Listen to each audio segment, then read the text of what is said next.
Well, I had a friend of mine that used to work in my house. He's a carpenter, and he do different things, and we'd want to change stuff, and he always would tell me about his son. And man, my son can dance, he can sing, write songs, and everybody loves their kids, and Right. and you think that whatever they do is fantastic, and so he was after me Exactly. for a while, and then finally I said, okay, let me meet your son. So I met his son, and his son was everything that he said, and so we would write all the time, and he would always say, well, I got to be inspired to write.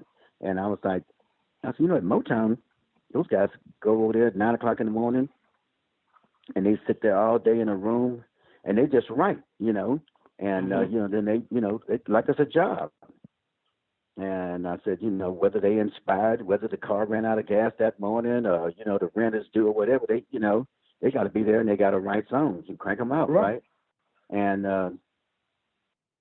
so he came by the house one day and he's like, ready to write. And I was like, man, I don't really feel like it. And he's like, why? And I said, me and my girl got into it. And I'm just like, and he said, well, what would happen if you was at Motown? You'd have to write.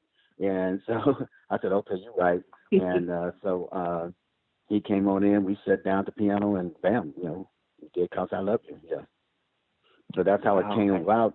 And then I recorded it on Motown, on the album that I did for Motown. But it was a little faster, and it didn't have the talking in it.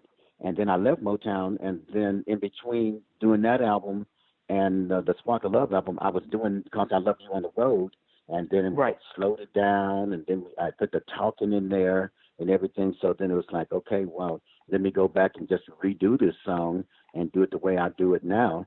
And so that, that became, the "Cause I Love You" that, the majority of people know. Most people don't even know that I had done it before on that Motown album. Like, yeah. Right.